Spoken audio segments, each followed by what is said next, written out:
ক্ষতিরাম girls primary স্কুলে ফের একবার সমস্যার সৃষ্টি হওয়ার উত্তেজনা ছড়ালো এলাকায়। সোমবার বিদ্যালয়ের গেটে তালা ঝুলিয়ে বিক্ষোভ দেখালেন অভিভাবকদের একাংশ। অভিযোগ, পরীক্ষার নাম করে ছাত্রছাত্রী পিছু 100 টাকা করে চেয়েছেন বিদ্যালয়ের প্রধান শিক্ষিকা রেখা বর্মন। এছাড়া স্কুলের বিভিন্ন কাজের জন্য অতিরিক্ত টাকার দাবি করা হয়েছে বলে অভিযোগ তুলেছেন অভিভাবকরা। এই ঘটনাকে কেন্দ্র করে এলাকায় ব্যাপক চাঞ্চল্যের সৃষ্টি হয়েছে। স্থানীয় সূত্রে জানা গিয়েছে, গত বছর জানুয়ারি মাসে বিদ্যালয়ের নতুন হেড টিচার হিসেবে যোগদান রেখা বর্মন। এরপর থেকে বিদ্যালয়ে নানা রকম সমস্যার সৃষ্টি হয়েছে বলে অভিযোগ তুলেছেন একাধিক অভিভাবক।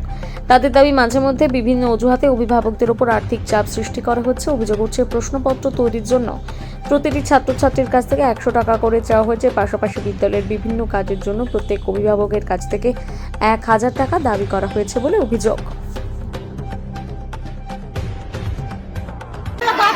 আমাদের বাচ্চাদের কি সুরক্ষা দেবে? পুলিশ দিয়ে টাকা একদম থেকে বের করে দিবে। ফোন পরিষ্কার করে মানে একা কেন বাচ্চারা কেন করতে যাবে? এটা হচ্ছে আমাদের কথা। আমরা চাই স্কুল সুস্থ থাক। আমরা সুস্থ হলে বাচ্চাদের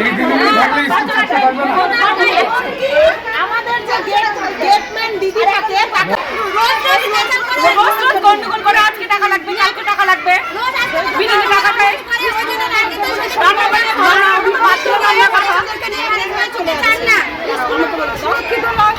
আরেকটা ব্যাপার আছে, ম্যাম কোনো বাচ্চাকে ভর্তি নিতে চায় না। কোনো বাচ্চা অসহায় বাবারা, আমি নিজে দেখেছি 4 দিন 5 দিন অবশ্য ম্যামের কাছে ঘুরছে।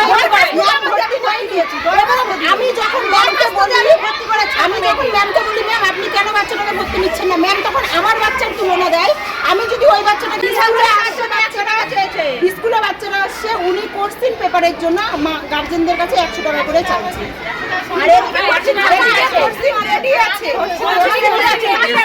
মাস্টারমশাইরা আছে, ওরা বলতে 1 টাকাও লাগবে না, ওদের ধমকাচ্ছে, বেশি করে বলো না। আমি এখান থেকে দেখতেছি